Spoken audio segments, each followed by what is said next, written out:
Kita mulai dengan sebuah kebohongan kecil yang diajarkan di hampir semua buku sejarah. Bukan kebohongan yang disengaja, lebih kepada penyederhanaan. Sebuah titik awal yang dipilih karena mudah, bukan karena benar. Mesir kuno dimulai dari Fir'aun, dari Narmer, sekitar 3100 sebelum Masehi, yang menyatukan dua kerajaan dan memakai mahkota ganda. Dari situ peradaban bermula. Begitu versi resminya. Tapi ada masalah besar dengan narasi itu.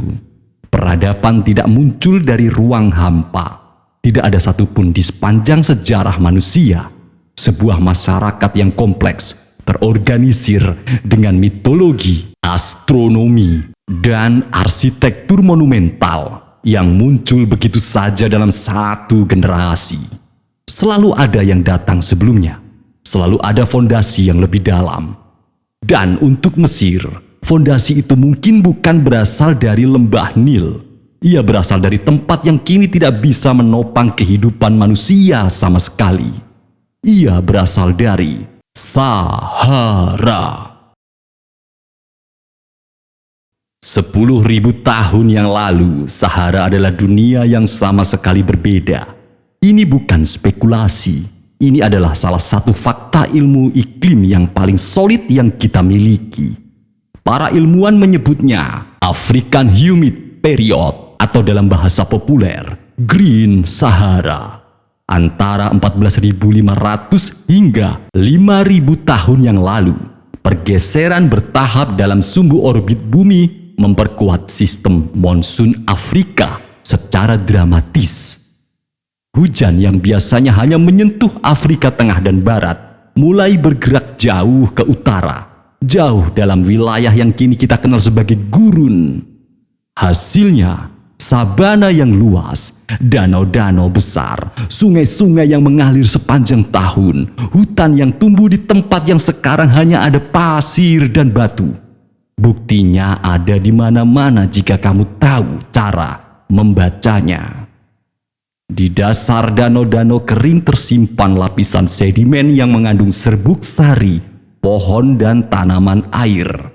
Tanda-tanda ekosistem yang kini tidak mungkin hidup di sana. Di dinding tebing dan gua-gua di Tasilin, Najer, Algeria, tersimpan lukisan batu ribuan tahun yang menggambarkan jerapah, gajah, buaya, dan manusia yang berenang.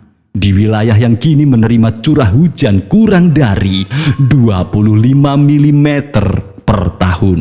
Di bawah pasir Sahara modern, satelit dan radar menemukan jaringan sungai purba yang mengalir selama ribuan tahun sebelum iklim berubah dan pasir menelannya. Sahara pernah hidup dan di dalamnya ada jutaan manusia. Mereka bukan manusia gua, bukan pemburu pengumpul sederhana yang mengembara tanpa arah.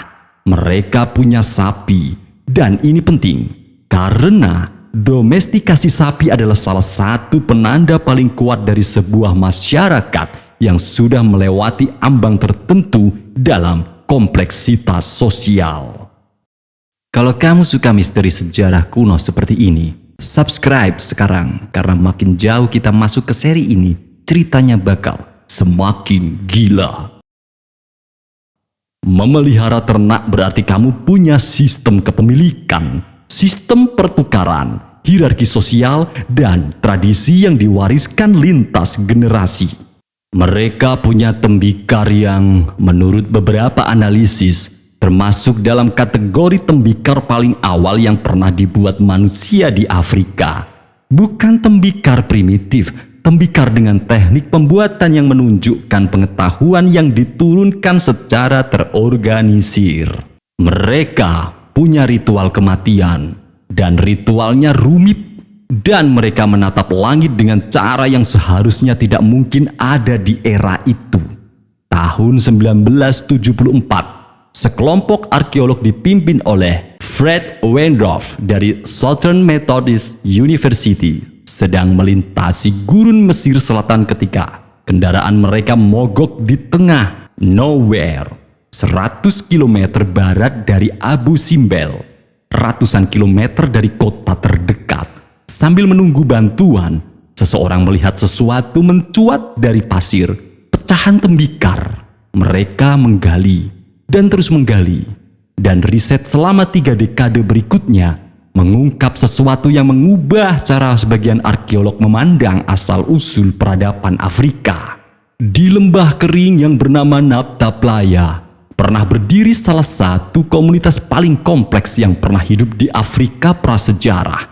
Nabta Playa bukan satu situs, ia adalah lanskap arkeologi, ribuan kilometer persegi yang dipenuhi ratusan struktur, gundukan batu, stele yang berdiri sendiri, lorong-lorong bawah tanah, kuburan manusia, kuburan hewan, dan di tengah semuanya, semua lingkaran batu yang kecil tapi luar biasa.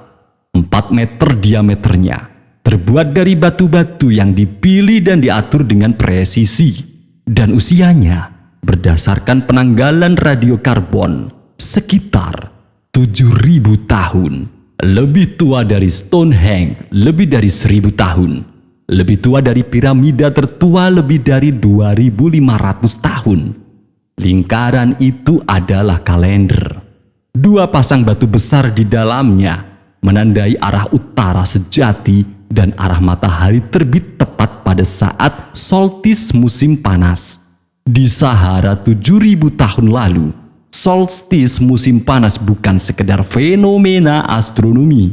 Dia adalah pertanda musim hujan, tanda bahwa air akan datang, tanda antara hidup dan mati. Orang-orang Nabta Playa tidak sekedar mengamati langit. Mereka membangun arsitektur permanen untuk merekamnya. Tapi lingkaran batu itu baru permukaan. Di bawah salah satu gundukan batu terbesar di Nabta Playa, para arkeolog membuka lapisan demi lapisan sedimen dan menemukan sesuatu yang tidak mereka duga sama sekali. Bukan manusia, bukan artefak. Seekor sapi utuh dikuburkan dengan sangat cermat di sebuah ruangan yang dibangun khusus, ditutupi atap dari kayu pohon tamaris yang sudah menjadi abu setelah ribuan tahun, diposisikan menghadap utara dengan kepala ke barat. Usianya sekitar 8.000 sebelum Masehi. Berhenti sejenak dan pikirkan implikasinya. Hathor, dewi berkepala sapi Mesir kuno, dipuja setidaknya sejak 3000 sebelum Masehi. Apis, sapi suci Memphis, adalah simbol religius yang sudah ada sejak masa awal dinasti. Dalam mitologi Mesir, sapi adalah hewan sakral yang terhubung langsung dengan kekuatan kosmik, kesuburan, dan dunia setelah kematian. Tapi penguburan sapi seremonial di Nabta Playa mendahului semua itu lebih dari 5.000 tahun. Di sini ada sebuah hipotesa yang belum cukup dijelajahi, bahwa kultus sapi di Mesir kuno salah satu elemen paling ikonik dari agama Mesir. Bukan produk asli lembah Nil. Ia adalah warisan dari tradisi spiritual pengembala Sahara yang jauh lebih tua, yang dibawa ke Nil ketika gurun mulai mengusir mereka dari tanah air mereka. Wendorf dan Silt sendiri dalam publikasi akademis mereka menulis bahwa populasi yang tiba di Nabta Playa setelah 5.500 sebelum Masehi, penggembala dari Sahara dengan tingkat organisasi yang lebih tinggi, kemungkinan besar adalah stimulus eksternal utama bagi munculnya kompleksitas sosial di Mesir hulu. Bukan pengaruh dari Mesopotamia, bukan pengaruh dari Mediterania, dari barat, dari gurun. Sekarang masuk ke lapisan yang lebih dalam dan lebih kontroversial. Pada 2002, seorang mantan fisikawan NASA bernama Thomas Brophy melakukan sesuatu yang tidak biasa. Ia membangun perangkat lunak astronomi custom yang bisa melacak posisi bintang-bintang tertentu sepanjang ribuan tahun ke belakang. Lalu ia gunakan untuk menganalisis lingkaran batu Nabtaplaya secara sistematis. Yang ia temukan membuat ia menulis sebuah buku, The Origin Map. Argumennya begini: 6 batu di bagian dalam lingkaran yang selama ini dianggap sebagai penanda kalender biasa, bukan hanya menandai matahari. 3 dari 6 batu itu ketika diproyeksikan ke langit malam sekitar 6400 hingga 4900 sebelum Masehi, cocok persis dengan 3 bintang sabuk Orion pada titik terendah siklus presisionalnya. 3 batu lainnya mempresentasikan bahu dan kepala konstelasi Orion. Ini bukan kalender matahari, ini peta bintang 3 dimensi yang dibangun di atas tanah. Brophy melangkah lebih jauh. Ia mengklaim bahwa jarak antar megalit di sekitar area tersebut, jika ditafsirkan dengan skala tertentu, mencerminkan jarak aktual bintang-bintang itu dari bumi dalam satuan tahun cahaya. Klaim ini yang paling kontroversial dan yang paling banyak dikritik. Tapi ada bagian dari hipotesa Brophy yang bertahan dari kritik. Pada 2005, Brophy bersama Paul Rosen menerbitkan analisis ulang menggunakan data satelit dan pengukuran GPS yang jauh lebih presisi dari data asli Wendorf. Mereka menemukan kesalahan dalam pengukuran awal, dan setelah koreksi, hasilnya justru lebih kuat. Salah satu garis penyelarasan utama di Nabtaplaya mengarah tepat ke posisi terbit Sirius sekitar 6088 sebelum Masehi. Koreksi ini diakui kebenarannya oleh Maxim Melville, peneliti utama dari University of Colorado, yang merupakan salah satu otoritas tertinggi di bidang ini. Penyelarasan megalit-megalit besar Nabtaplaya dengan Sirius, Arcturus, Alpha Centauri, dan sabuk Orion adalah fakta yang dikonfirmasi oleh pengukuran independen. Dan ini membawa kita pada anomali yang paling sering diabaikan dari seluruh situs Nabtaplaya. Hampir semua struktur di sana, megalit, stele, makam manusia, makam sapi, diorientasikan ke utara, bukan ke matahari terbit, bukan ke selatan, ke utara. Para peneliti mencatat ini berulang kali dalam laporan mereka. Mereka menyebutnya sebagai koneksi simbolis yang sangat awal terhadap utara. Tapi jarang ada yang mengeksplor implikasi penuhnya. Karena di Mesir kuno, obsesi terhadap arah utara dan titik kardinal bukan hanya ada. Ia adalah fondasi dari hampir seluruh arsitektur sakral. Piramida Giza disejajarkan dengan titik kardinal dengan tingkat presisi yang bahkan dengan teknologi modern pun sulit untuk dicapai. Kuil-kuil diorientasikan terhadap bintang-bintang tertentu pada tanggal-tanggal tertentu. Osiris terhubung dengan Orion, Isis terhubung dengan Sirius, bintang-bintang kutub terhubung dengan konsep keabadian jiwa. Semua elemen itu sudah hadir di Nabtaplaya ribuan tahun sebelum hieroglif pertama ditulis. Ini bukan kesamaan yang bisa dijelaskan sebagai kebetulan. Ini pola, dan pola itu menunjuk ke arah yang sama. Ada satu benang merah yang menghubungkan peradaban Sahara dengan peradaban Nil, dan benang itu lebih panjang dan lebih dalam dari yang selama ini kita akui. Sekitar 5.500 tahun yang lalu, iklim bergeser lagi. Monsun mulai mundur ke selatan, curah hujan berkurang, danau-danau mulai menyusut. Vegetasi menghilang perlahan, lalu cepat, lalu total. Sahara yang selama ribuan tahun menjadi rumah bagi jutaan manusia mulai berubah menjadi seperti yang kita kenal sekarang. Padang pasir terpanas dan terluas di bumi. Dan jutaan orang itu harus pergi. Sebagian ke selatan, ke Afrika Sub-Sahara. Sebagian ke barat, ke pesisir Atlantik.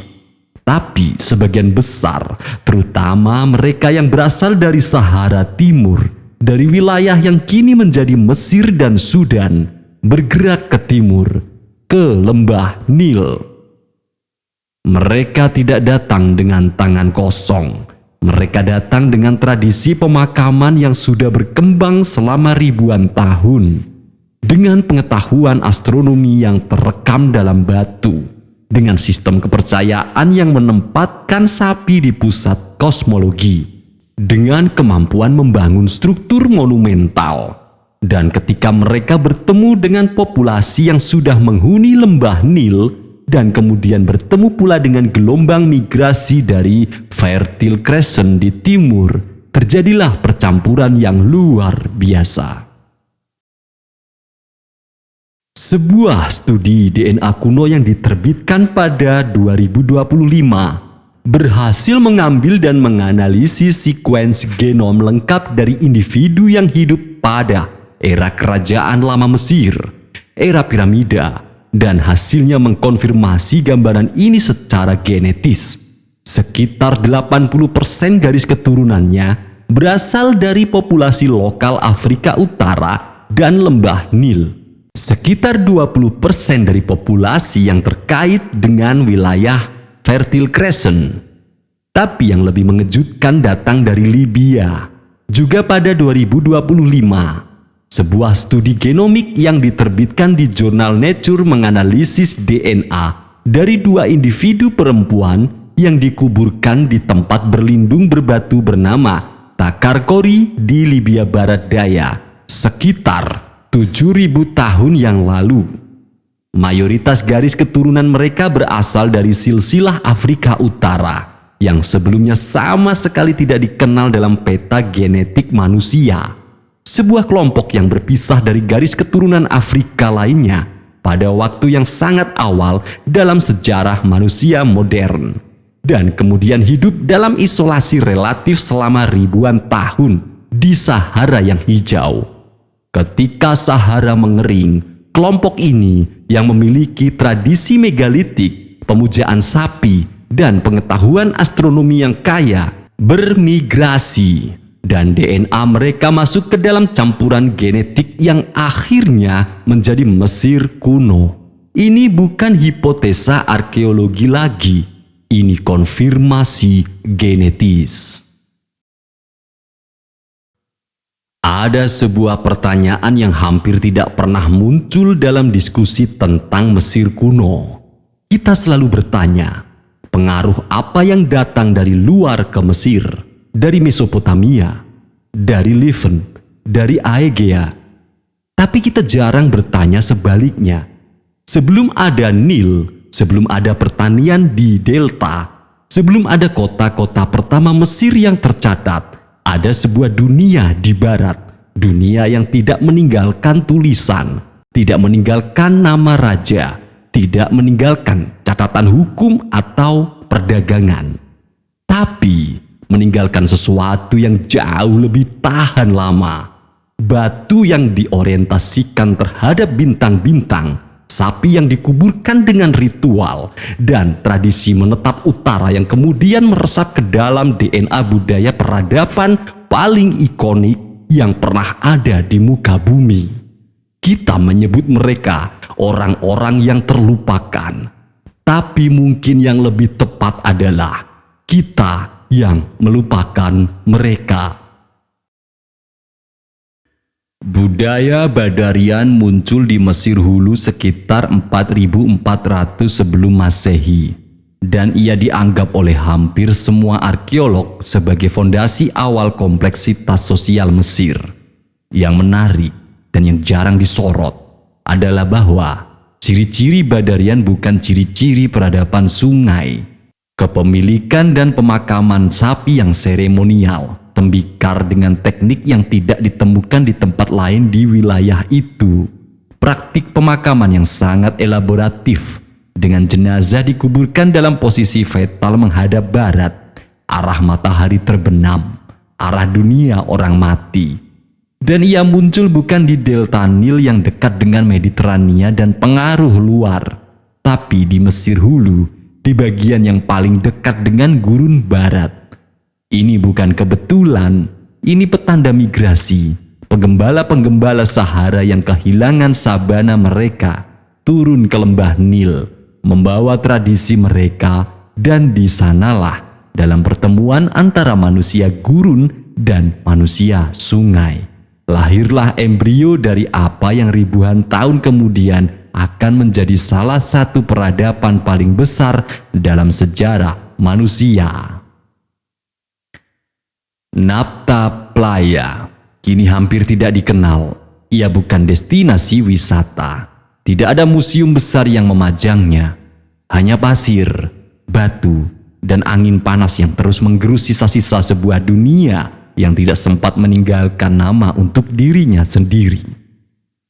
Tapi di sana, di lembah kering itu, tersimpan argumen yang kuat bahwa Mesir kuno bukan anomali, bukan ledakan peradaban yang muncul tiba-tiba dari ketiadaan. Ia adalah akumulasi, warisan panjang dari manusia-manusia yang hidup, membangun, mengamati bintang, menguburkan orang dan sapi yang mereka cintai. Dan kemudian, ketika bumi mengusir mereka, membawa semua itu bersama mereka ke tempat baru. Mesir kuno bukan awal dari cerita. Ia adalah babak baru dari cerita yang jauh lebih panjang. Dan babak pertamanya dimulai bukan di tepi Nil, tapi di tengah sabana yang kini tidak ada.